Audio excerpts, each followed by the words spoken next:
I'm here, and this is a great honor for me. I'm here because Tip O'Neill said politics is local, and we couldn't have had the speech without me being here. I would have shut everything down.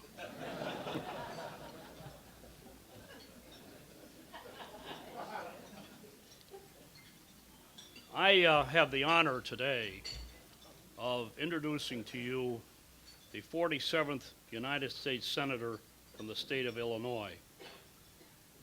He is truly a great political leader, but I think what the greatest quality that he has is he happens to be a nice guy.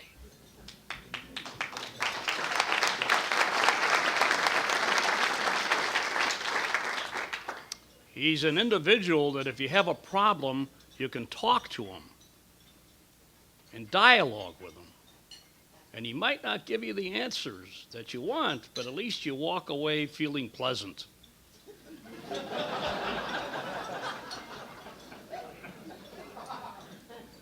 Which means he must understand human psychology. He's from Springfield. That doesn't make him bad. He's married. He has a family, children, 3 children, grandchildren. He happens to be an attorney, and that's a negative. He was first elected to the Congress in 1982. He currently serves on the Appropriations Committee, the Judiciary Committee, Government Affairs, and the Select Committee on Intelligence. He received a great boost from our former Senator of the United States, Paul Simon. And anybody that can get a political boost from Paul Simon, really, you know, the path is laid for you in terms of your credentials, in terms of your ability. But I think what makes our senator great is the problems that he's interested in. He's interested in improving health care. He has done work in terms of finding federal funding for the prevention of asthma. He is interested in consumer legislation, food poisoning, that sort of thing, laws against that. He has introduced legislation concerning patients who are injured as a result of using medical machinery or medical tools that aren't supposed to be used more than once.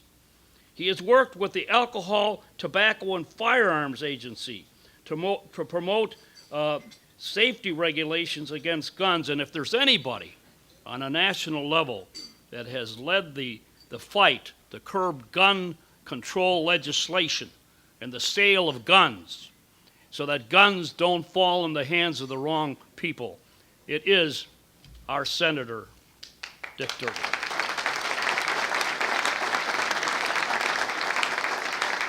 And I have to admit, I'm not doing a very good job of introducing him because you know what? His biography is so long that if he were to come into my office as an employer, I don't think I'd hire him. The resume is too long.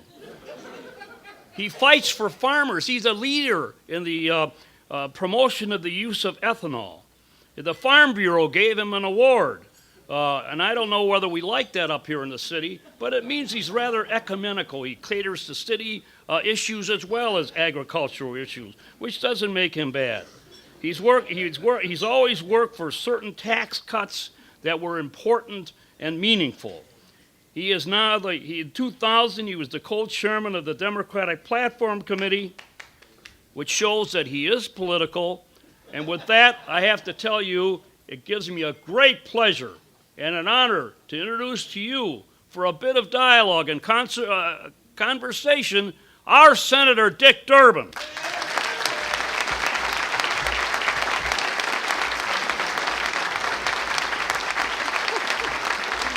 Thank you. Thank you, everybody. Thank you, please. Thank you.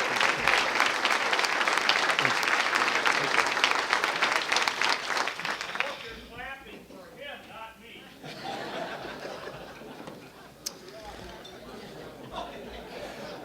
Well, Jay, I've had a lot of introductions, but there'll never be one to top that. I got to tell you all a true story that I don't think I've even told Bert, but I went to California on a trip and went to the headquarters of Disney and met with the CEO of Disney years ago. And he talked about their efforts to buy the Chicago theater. And he said that, of course, before we went into Chicago, we hired one of the most prestigious law firms. And he said, we sat down with them with the Disney councils, and we've worked all over the world, you know. And after our first meeting, we said, now, how soon we will be able to see Mayor Daley to get this thing done? And they said, no, you need to see Bert Nateris. That's who you need to see. And this CEO of Disney says, do you happen to know Bert Nateris? I said, yes, I do. I said, you got good legal advice. You got to stop with Bert. But Bert, thank you very much for your kind words.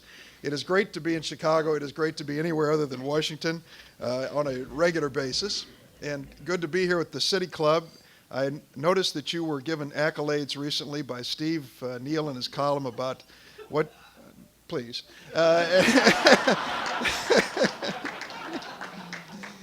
And those were well-deserved. And I wish you the very best, Jay, for putting the City Club on the map. It is a great organization, a great people. You gather some wonderful folks here. You've introduced almost everybody in the room. Anybody who's not been introduced, raise your hand. But I want to particularly point out Monsignor McDermott, who's one of my heroes in life. This man has given his life to the poorest of the poor and the folks who get no help whatsoever. And God bless you for it, Monsignor. Happy to count you as a friend. Just keep up your good work. So I want to talk to you for maybe 10 minutes, 15, and open it up to any questions you have in your mind. There's so many things we could talk about. The president's going to sign the prescription drug bill under Medicare today. That'll be the big story tonight on the news. You can count on that. We're also in the middle of debating an energy bill, which went down by a couple votes before I left. I'm going to the Farm Bureau this afternoon to see if I can get an opportunity for rebuttal after the Speaker's visit last night when he had a few words to say about the fact that I voted against it. So that'll be an interesting story. But the one I wanted to focus on this afternoon for just a few minutes is one that I think should be front and center in all of our minds, and that's the situation in Iraq. It is a war which continues. We read and hear every morning about another American soldier who's lost his life, her life in that battle. So far, 21 soldiers from Illinois have lost their lives in Iraq, 3 in Afghanistan. 441 American soldiers have been killed in Iraq, and 2,504 have been wounded. Many times when you hear those statistics, you may think the lucky ones, the wounded ones, they'll be back at work tomorrow. Not the case. For many of them, the wounds and injuries are extremely serious. I've made a couple trips out to Walter Reed Hospital in Washington. In fact, just a few weeks ago, we took our Democratic Senate caucus out, skipped our regular luncheon, and just went out and had a sandwich on the bus on the way out there and met with some of the soldiers who are back. It's an extraordinary war in that there's new equipment and new technology that we'd never used in war before, and much of it has made our mission there so much more successful. For example, the Kevlar vests, which I'll talk about in a moment here, have been very important in protecting the lives of our soldiers. But unfortunately, many soldiers who have been protected by those vests have had serious injuries to their extremities. And it is not unusual to go to Walter Reed and see multiple amputees. One man I saw had lost both hands. Another had lost both legs, and the list goes on of things that have happened and head injuries. So the good equipment is there, but as you talk to these soldiers, and usually the first thing that strikes me is I think, my God, they're so young, and they are so young. And usually standing next to them is an even younger bride who sent them off to the service and now stands by their hospital bed hoping that they can get home soon. And you talk to them about their experience there and what happened, and the stories that come back are fierce pride. If there's any regret, it's the fact that they can't be back with their unit where they want to be to help win this war. And then I'll say to them, what can we do to make the plight of the soldier over there better? What can we do to help? And one thing kept coming back to me with some frequency, and that is the Humvee, the Jeep of this war, and the fact that for most of the Humvees that are in the theater in Iraq today, they don't have armor plating to protect them. So now these soldiers who drive along the road pass over these homemade bombs that are called improvised explosive devices, IEDs. And the bombs go off, and of course, if they're lucky, they'll just take out the Humvee. But if they're hit the right part of the target, it causes a lot of damage. And the one thing I heard over and over from these soldiers, as they told me about their injuries, was the fact that the Humvees were so vulnerable. One soldier had lost his left eye. In another one of these Humvees, 3 soldiers had all lost their right legs as a rocket passed through the Humvee. It fortunately didn't explode or it would have killed them all, but they all lost their right legs, and they were all there in the hospital. Another soldier from a Humvee accident said, "I'm lucky. Senator, I just lost my left leg below the knee. I got out of it okay. Wow, I'm lucky," he says.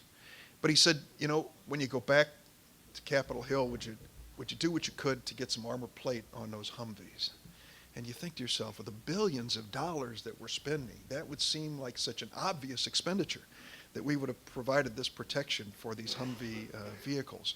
So I checked into it, and here's what I found. We have 8,500 Humvees in use today in Iraq that don't have armor plating.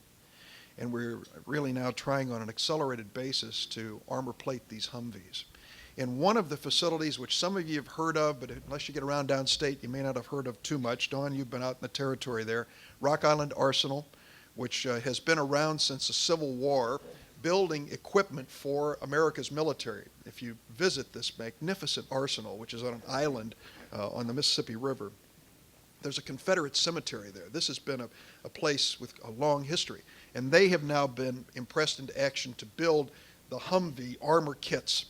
And we need 8,500. It will take us 1 year, one whole year, to build these kits, not only at the Rock Island Arsenal, but those that are contracted out. And I'll tell you one little footnote as you think about some other issues that are being debated. One of the reasons why it's going to take a year is there is only one source of steel in the United States of America today for armor plating our Humvees. And that plant is building as fast as it can to generate the steel that we need to armor plate our Humvees. When you start talking about the steel industry and whether or not we can give it up and say that's yesterday's economy, think about times of national security like this. And clearly what we see in the situation facing us and the challenges that we're facing is that sometimes we need those and need them badly. I talked a minute ago about the body armor, the Kevlar vest. These are extraordinary. They're ceramic. Unlike what they used in Vietnam and other places that stop small arms fire, these vests are just amazing. They can stop almost anything. Certainly the soldier is still vulnerable from other things that might occur. But I was surprised and very disappointed to learn that all of our troops don't have them. And so one of the fathers of one of the troops over there, a fellow I've known in Washington for years and years, whose son is with military police, told me, he said he learned his son didn't have one, and he was on duty over there. And so he went out and bought one for him and sent it to him. And we see evidence of communities, local churches raising money to purchase these needed vests. Parents around the country that feel that if the Army can't come up with the equipment that's needed, that they're going to have to do it personally. Now that sounds kind of strange to me. In a Department of Defense budget, multi-billion dollars. We just had an $87 billion appropriation. We spend about $1 billion a week on the wars in Iraq and Afghanistan. This body armor is something that is a high priority. I think what we have to acknowledge is the obvious. When we had the Secretary of the Army before us recently and we asked him about shortages of critical equipment, like armor for Humvees and these vests, he said, and I quote him now, it's Acting Secretary Brownlee, he said the events in Iraq, quote, differed from our expectations. And I think that's an understatement. I think that we did not anticipate what would happen in Iraq after Saddam Hussein was gone. Some believed that the Iraqi army would fall into our laps, embrace us, and we could use them. Others rejected them from the start, and we frankly ended up in a very perilous situation with very limited resources that we needed on the ground. Now, some of you may remember the news story. It's been about 3 or 4 weeks now about the Chinook helicopter that went down, killing about 16 of our troops in the process. These were men who were being cycled out to go home, and it was felled. They're not quite sure. They're doing an investigation, but the helicopter was brought down. They don't know if it was a rocket-propelled grenade, but they suspect that it was.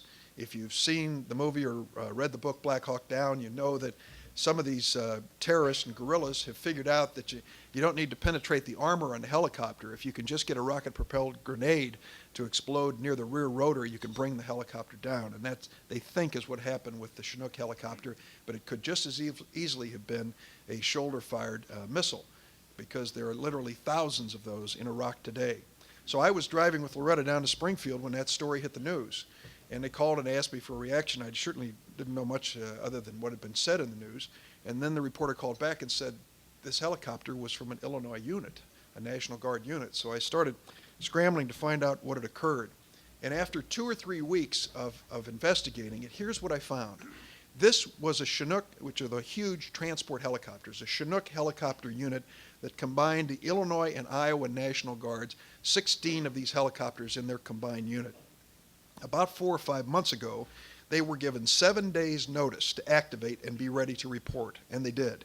And they shipped all of their helicopters down to Corpus Christi.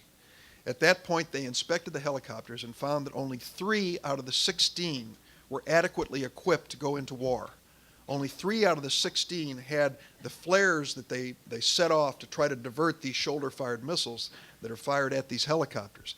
So they worked hard to get a few more of them equipped and didn't have time and shipped them overseas with 6 out of the 16 helicopters unequipped to go into theater. And yet, when they arrived in Kuwait and they were positioning them and trying to find the equipment, they couldn't come up with enough of it. And for a period of several months, these Chinook helicopters flew around Iraq with troops on board without the necessary protective equipment. I wrote to Secretary Rumsfeld and to the Secretary of the Army and said, what happened here? This seems to me we dropped the ball. Why did you activate this unit and send it if they weren't properly equipped to go over there? Well, they didn't have a good explanation. We're still looking for the answer to that. But the net result of it was, I think, a very serious and I think commendable effort on the part of the armed forces to equip these helicopters as quickly as possible. Now, the reason I know that it's working is because the world has changed so dramatically. We have, I'm sure, some veterans of World War II in the room here. I see my great friend Al Green, who's a veteran of World War II. And I talked to a lot of those vets who said you were lucky if you could make a phone call home once a year, if ever. You could send a letter, and that was about it. But the world has changed now. These soldiers have access to the internet, and they send emails to their senators and to their congressmen and to their families. And so if I want to know whether the Department of Defense has given me a line of baloney or they're actually responding, I can find out in tomorrow's email. And that's what's been happening there. We're getting constant email communications from the troops in the field. I think it's created more accountability. And that's frankly what we need to make sure that these troops come home safe. Before I close, let me tell you that I hope that we will be sensitive to the fact that the people who are going to fight this war, a war which I think is likely to go on for some time, Dick Lugar thinks by estimates of 4.5 to 5 years more before we can really say that we can leave this situation in Iraq. I don't know if that number is accurate. He's a pretty conservative fella in his judgment, and I think it's probably a decent guess. But we are finding that more and more we're relying on Guard and Reserve to carry the burden in this war. Today, about 1 out of 5 of the soldiers in the field are members of the Guard and Reserve.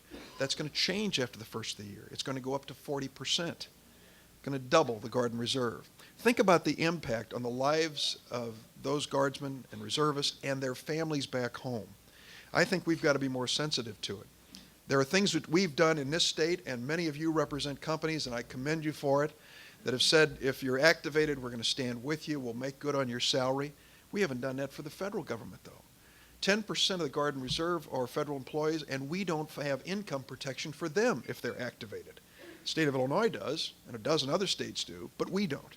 So are things we need to do. Secondly, be mindful of the fact that that family, without that kind of income protection, is going to face some economic pressures they've never dreamed of. They're not active military. They didn't know what they were getting into in terms of how much money they'd have to live on. They had a lifestyle based on the civilian income of the breadwinner who's gone over now and been activated. And now, frankly, many of them are going to be faced with economic problems that we've never, ever anticipated in the past. I've had, as I mentioned to you, an opportunity to talk to some of the families of those who were wounded. I've made a point of trying to talk to as many of the Illinois families who've lost someone in Iraq and Afghanistan over the last year or so.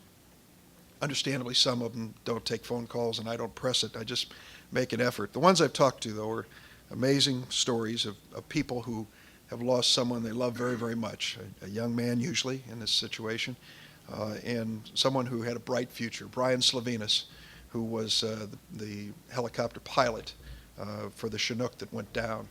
An extraordinary young man who finished high school and went into the Army, came out of the Army on a GI Bill, went to University of Illinois, where he picked up an engineering degree, went to OCS school, became a pilot, and at the age of 27 was shot down. Those stories are repeated over and over again. Lincoln Hollinshead, I went to his funeral in Malden, Illinois, a tiny town of about 340 people. They filled the high school gym with all of the supporters and friends who wanted to say a kind word about this young man and what he meant. He's from a very small town who was proud of his country and proud to serve, and we're certainly proud of what he brought to us. I mentioned to you the young man from Iowa. I'd like to close on it because I thought it was a good story, but he was an Iowa soldier I ran into at Walter Reed, and he was walking up and down the halls, and he had this artificial leg from the knee on down, left side, and he was trying to get used to walking with it, and there was an orderly walking alongside of him. And I said, "How you doing?" He said, "I'm lucky. I just lost my leg below the knee, and I'm going home." He says, "But I got to get to the point where I can get up and walk." He says, "I want to get home for the holidays." He says, "I do all the cooking, you know, and they've reserved a spot in the kitchen for me, and I told Mom I'm walking through that front door." And I think about that young man, and I think about his life, and I think about how many of us may not think about this on a regular basis, but we should. These are our best and brightest. They're serving our country, many without any questions asked. And again, they do us proud. Let me stop at this point and open it to any questions you all might have about anything on your mind. Thank you.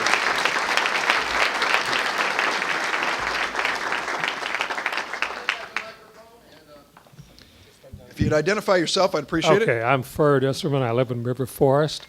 I have some questions about the Medicare drug bill that was just passed. First of all, I'd like to know your opinion. Were the Republican side expecting the kind of criticism that they got because the first part of the benefit, the first $5,000, wasn't generous enough? And secondly, I'd like your thinking. Senator Feinstein was one of those who crossed over and voted for it. Is she running for re-election next year? Could you give us some insight as to why she voted for it?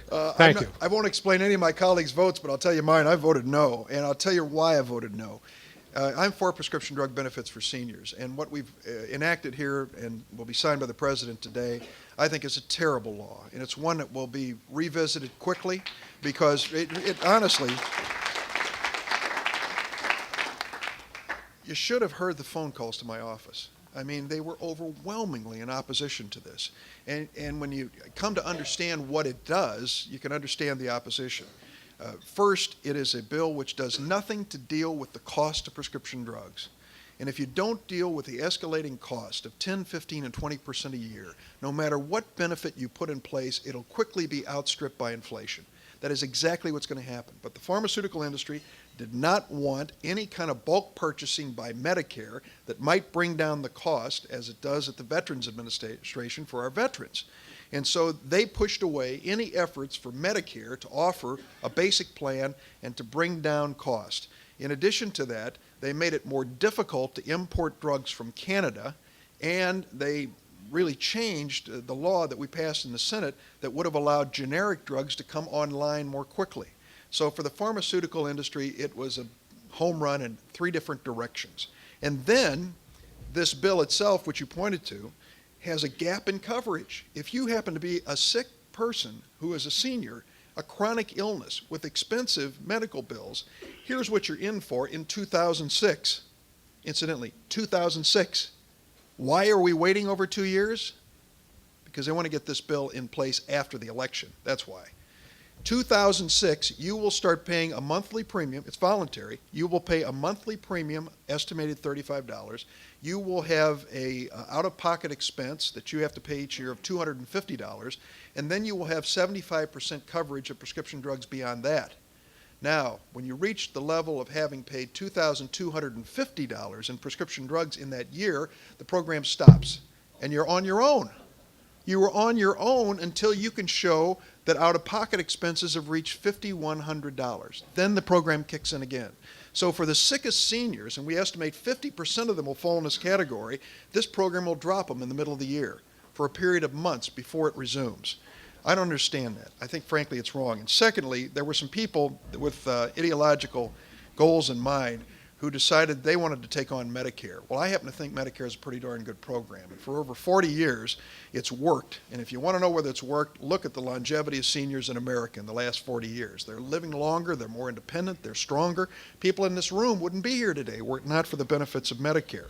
But there's a group that wants to see it go away and wants to change it. So they're moving into HMOs, taking the healthier patients out of Medicare into HMOs in the years to come. I don't think that's the way to go. And if it were a good business proposition, if it just made sense from a business point of view, how would you explain that this bill has a $6 billion subsidy for those HMOs so they can compete with Medicare? Frankly, for the HMOs and pharmaceutical companies, it's a big victory. The seniors are onto it. They don't like it. I've seen this movie before. My good and close friend, Dan Rostenkowski, had a 75-year-old hood ornament during the course of one of his visits to Chicago that ended up becoming a crusade to repeal a bill that we passed in Washington. And I predict before this one's over, there are going to be a lot more seniors with their running shoes on. Yes, sir. Yes, I had a question about comparing the war in Iraq to the war in Vietnam. Identify yourself, sir. Melvin Hawley, Department of History, University of Illinois, Chicago. Richard Nixon, of course, Vietnamized the war in Vietnam. He became president in '69. He reduced American forces from 500,000 troops down to 50,000. And American troops were primarily advisors to the South Vietnamese. Is it possible that President Bush will do the same in Iraq, Iraqize the war, by removing American troops and using them as advisors? I think that's his goal. And I think the reason it's his goal is because, frankly, no one's stepping up to help us. The United Nations not interested. NATO said it's not interested. There aren't many countries that are coming through. We'd expected some $3 billion from the donors conference to rebuild Iraq. The actual figure is $600 million that has been put on the table so far. We're in this on our own with the Brits by our side. There are a lot of countries that have offered some small number of troops or a small amount of money. But this is our burden. This is one we're going to have to carry. The question is whether the Iraqis can be trained and trusted to really control their country. And that remains to be seen. Some think we made a big mistake in allowing that army to disband. Would have been better to keep them in place and to go through the ranks and find out which ones would stay with us and work with us. But we turned them loose, and now we're on our own in this position. There are many analogies made to Vietnam, and I remember that era, probably as most people in the room do. I think the real differences are that the volume of casualties coming out of this war are relatively small, although they're heartbreaking, every single one of them. And secondly, we were dealing with a national draft where virtually every family was worried and concerned that someone in the family might be called into that conflict. This, however, by activating more Guard and Reserve, is bringing it closer to home, because it isn't just the active military who signed up knowing what they were getting into, but the citizen soldiers who are asked to give a year or two of their lives. And I think that's going to bring it a lot closer to home, too. Yes. Hi, Senator. It's Hi. good to see you again. My name is Christine Chabot Long. I'm a member of the City Club Board. I really have two things I want to ask you about. One of them has to do with AARP. What on earth possessed them to do what they did, and is it the insurance money that they get by way of their large business in the insurance business? Okay, follow the bouncing ball here. AARP is the biggest senior citizens organization in America. Bill Novelli is the head of the organization, and I worked with Bill when he was with Campaign for Tobacco-Free Kids. So I'm not going to sit here and vilify him as a person. He and I worked together, but I think he did exactly the wrong thing. We took a poll of AARP members about 3 days before we voted on this bill, and by a margin of 4-1, they opposed this legislation. Mm-hmm. Now, when an organization's membership opposes it 4-1, why in the world would they endorse it? It is either an act of extreme political courage, which is what Mr. Novelli would explain, or something else. Well, let me suggest something else. If you take a look at the AARP publication, you will find that most of their advertising relates to HMOs and prescription drugs, okay? Then you take a look at the number one company they're affiliated with for HMOs for seniors, and it's United Healthcare. United Healthcare is a big HMO. which stands to be a big player when they start privatizing Medicare. And just as a footnote, United Healthcare recently purchased a company called Golden Rule. Golden Rule started out of Lawrenceville, Illinois, and went to Indianapolis with something called medical savings accounts, now called health savings accounts, which is more of a tax shelter than it is health insurance. This bill provides a direct subsidy of $6 billion for health savings accounts, the very vehicle that United Healthcare is now offering through their Golden Rule subsidiary. So it's a very nice deal for United Healthcare, an organization which has a lot to do with AARP and its operating budget. Well, you've confirmed my suspicions at any rate. Also, my other question really has to do with the whole business of Iraqizing the war.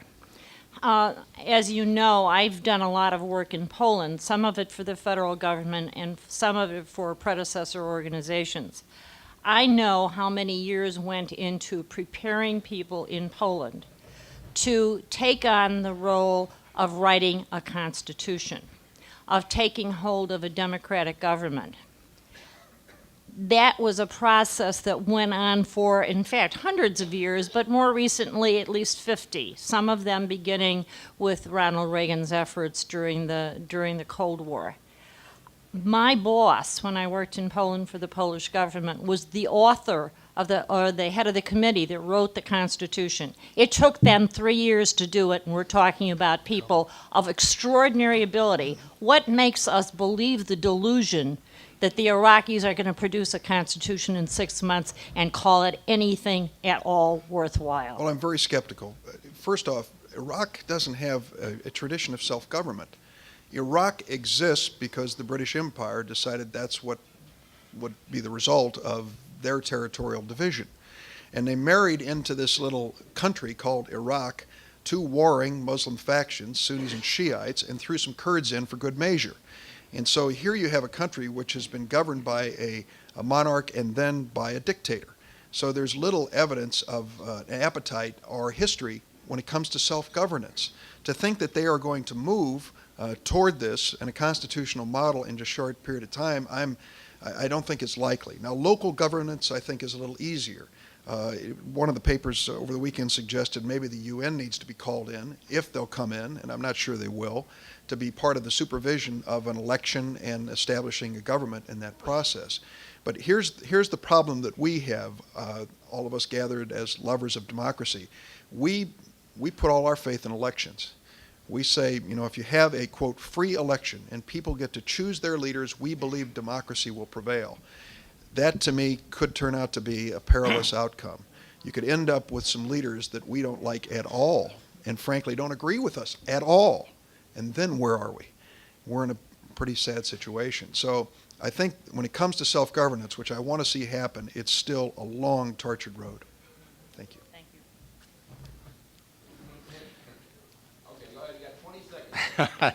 Jeff Berkowitz, host and producer of Public Affairs, airing every Monday night at 8:30, Channel 21. Tonight's show, Let me write that down. Go ahead. former guest, Senator Dick Durbin, one of our better guests. And tonight's show, we have the 6 of the 7 candidates in the Democratic primary for the United States Senate. As you know, Senator Durbin, the Wall Street Journal has raked you over the coals somewhat. Shocked. Yeah, I know. I was shocked when I read that, too. The last week or so for the issue of some staffer memos that seem to be going after politically one of the appointees, Miguel Estrada, for the D.C. Circuit Court of Appeals. But I'm not here to do that. My question... Well, I'm just trying to put it in context, because I wondered if you would agree that certainly the Republican Senate, when it had control over the Judiciary Committee, used their leverage to block appointments of competent, liberal, some appointees who were competent and liberal, appointed by President Clinton. And now the Democrats in the Senate are using their leverage, although they don't have a majority on the Judiciary Committee, to block similarly conservative, some would say conservative but yet competent appointees. Certainly on the appellate level. We're not talking about district court judges, which go through in large numbers on both sides. So I'm just asking if you would concede that there is a problem here. I'm not raising this as a partisan problem, but it's a problem for both Democrats and Republicans, since I think we want to have competent appellate judges, some who are liberal, some who are conservative. And it seems as if we are discarding those on both sides, and I wondered if you'd agree with that, and two, as a member of the Senate Judiciary Committee, do you have a solution? Well, the last part of the question is the toughest part, but let me try to explain where we are. For those who are keeping score, the score is 168-6. 168-6. We have approved 168 of President Bush's judicial nominees. 6 have been held on the Senate calendar. If you believe that the phrase advise and consent consists of 3 words instead of 1 word, consent, then clearly we are supposed to stop and ask questions when people seek lifetime appointments to the second highest federal court in the land. We've asked questions and come up with concerns about 6 of the 174 nominees that have been considered. I don't think that that is unreasonable. In fact, I think it's part of my responsibility. And for the 6 we've held up, I would gladly go through each one of them and explain to you why I thought they should be. Now, the situation as we face right now is that I think that we can work our way through this, but it depends to a great extent on the nominees sent by the White House. If these nominees are fair people, and conservatives we expect, but fair-minded conservatives, they're going to have no problem at all. We haven't had a single problem in Illinois in both a circuit judge appointment as well as district court judges. They've gone through on a bipartisan basis without any problem. I've put a stamp of approval on every one of Senator Fitzgerald's judicial nominees. I think they're good people. He's approved mine. And it can be done. But occasionally, I think some people in the White House just like to poke things and get things stirred up. Let's see if we can send someone out from California to fill a D.C. circuit position who is a rather outspoken conservative, and see if we can get that person through. And, you know, it's kind of a challenging situation. The best answer to this is to try to find people who are honest, legally competent, and more toward the center than toward the extreme. And I think that they won't have a problem, as we can witness by 168-6. I would just say very briefly about the Wall Street Journal. What happened was this. We share a computer server in the Senate Judiciary Committee, Democrats and Republicans. The Wall Street Journal 2 weeks ago ran an editorial in which they quoted extensively from a memo that had been sent to me in my office 2 years ago. And I said to my staff, where in the world did this memo come from? And they said, it's locked in the file cabinet. The only thing it could have come from was a computer. And it turns out that they had hacked into my computer, and they had stolen at least 14 memos that we know of, and some of them were just work products that were sent to me. Now, you wouldn't tolerate that in your business, nor in your private law practice, nor in your hospital. It's the sort of thing that, you know, frankly, should be actionable, and probably is. We came to learn a little more of it when one of the right-wing Judicial Watch websites published all 14 memos. And we downloaded them, printed them out, and someone had failed to eliminate on the bottom of it the address of the party receiving the memo. And the party who received my memo was the general counsel to Senator Frist in the United States Senate. So the investigation's underway. The Sergeant at Arms has impounded the computer, and they're going into it. And he said to me, when he sat down for this, he said, you know, there may be some Democrats doing the same thing. I said, let the chips fall where they may. Those servers contain not just staff memos. They contain sensitive personal information about judicial nominees, things that never should see the light of day in fairness to the nominees themselves. And we have to have a system that's secure. And I said a few kind words about Orrin Hatch when he said he was going to stand behind this investigation. Thank you very much. Oh, just one quick thing. We got a couple more, and I know Okay. we're running out of time, so if you don't mind. Can't you afford 2 servers, one for each side? That's what, and as a matter of fact, Pat Late, Paul hasn't told you that he has a contract with the software company, and he's, we are going to do that. As a matter of fact, Pat Lay had asked for that, and Orrin Hatch told me, he said, I thought it was too expensive, but we can't afford not to. Please. Hello, John Pritchard from Community Investment Corporation. This year's, or the 2004 deficit, I believe, is projected to be about $500 billion, on top of what, the 5.9 trillion or something like that of a national debt already? It is a big number. In which we're paying like about 300 and something, 350 or something billion per year in interest. With the wars and the terrorism, do you think that the tax cut that benefited the very rich predominantly was a good idea? And 2, do you personally feel that that should be righted somehow, because the people who are going to suffer most are the people who are the beneficiaries of discretionary programs to level the playing field, that they're just going to be cut. So do you? I get the question. Okay. All right. This president's tax cut was a disaster, just an absolute unvarnished disaster. It has not only brought us the worst deficit in the history of the United States, it may have created the stimulus that is now moving the economy forward. That's the good part of the story. But the bad part of the story is you ain't seen nothing yet, because these tax cuts start kicking in greater magnitude in the out years. So if you think this deficit is sobering, hang on tight. And what it's going to do as we put more money into our national defense, which we will, trust me, we will, and in the Department of Homeland Security, it is going to shortchange money for Chicago public schools. It is going to shortchange money for health care that we need across America. It is going to shortchange basic infrastructure investment that we need to succeed as a nation. It was an extremely short-sighted thing. What should have been done was focus a tax cut primarily for lower and middle income families with a higher propensity to spend, so that they would generate the economic activity to propel out of this recession. But instead, they got into this idea that tax cuts for the wealthy would eventually trickle down to help those at lower levels. It was a disaster, and we're going to be paying for it for a long time. Do you support cutting it? I support cutting the higher level, the higher income, some of those tax. I'd voted against all of them, frankly. But I think what we've got to preserve are the lower and middle income tax cuts that help those families. Yes. I'm Joyce Saxon. I'm on the board of the City Club of Chicago. I know you won't answer this question, but I got to ask it anyway. If you were a betting man, Senator, who do you think would prevail for the Democratic candidate's nomination for president? I'll give you my theory, and I'll settle for that. Okay. Iowa, the first test out of the box, January 19th, I believe, the caucuses.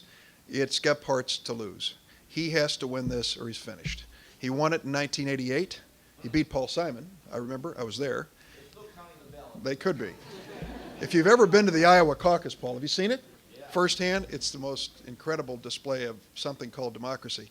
But whatever, that is going to be the first test, 19th. If Dick Gephardt does not do well or prevail, he's not likely to continue as a candidate. Then comes New Hampshire, quickly on its heels, and that's really the test for John Kerry. If Howard Dean blows him out of the water, I think he's finished. In that backyard, those two are vying for that state as a proof of their candidacy. And then things start moving at a rapid pace, with some 30 states that will be decided before it gets to Illinois. So it's likely that this is all over.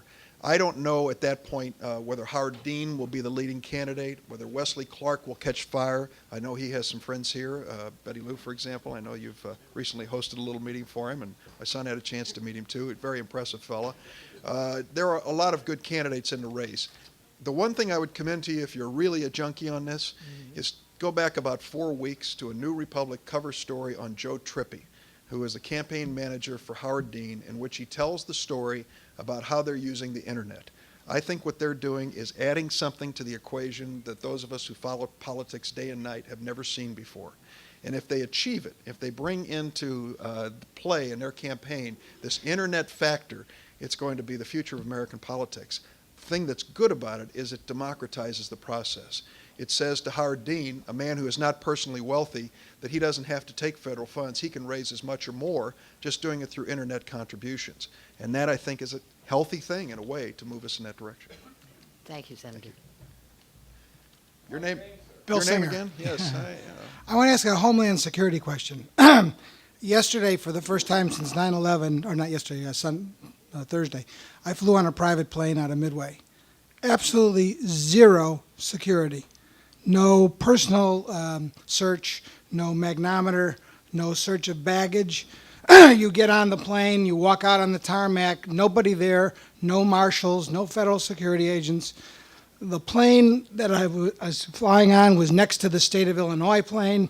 If I had any bad notions, I could have done something to that plane, sabotaged it, or the plane I was riding on could have gone into some secure facility, nuclear facility.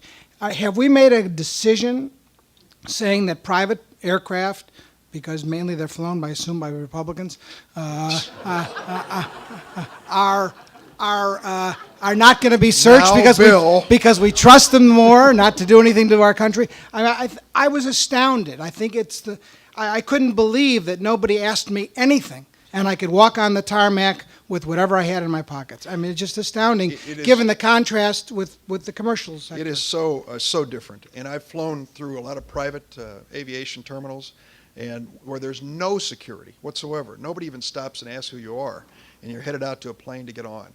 I went through Signature Aviation out at O'Hare where they did pass me through the detector and take a look at my baggage. It was an effort, a real effort was made there. So it's just so spotty. It's not uniform. So you'd have to say that when it comes to commercial aviation, private planes, we just don't have that kind of security. I don't think it reflects a conscious decision about security. I think it reflects a fact that there are a lot of resources going into the airports, and as far as the Department of Homeland Security is concerned, they don't want to increase those resources to cover general aviation. And, Shouldn't we? well, if we're going to have this kind of seamless protection, we should. I don't think it's likely to occur. Nick? The great Nick Mellis. Nick Mellis. Senator, something you said earlier on this Iraq thing struck very home to me. My grandson is a proud member of the 82nd Airborne, having served already in Afghanistan, now is on his second tour of duty in Iraq. When you mentioned the Kevlar vest, somewhere I read, I think it was probably in the Progressive or somewhere, that the original batch of Kevlar vests that were sent, given to the troops, had inferior material and were only able to stop very slow-moving slugs, and nobody even knew about it. And I know you've gone into it much more extensively than I have, certainly.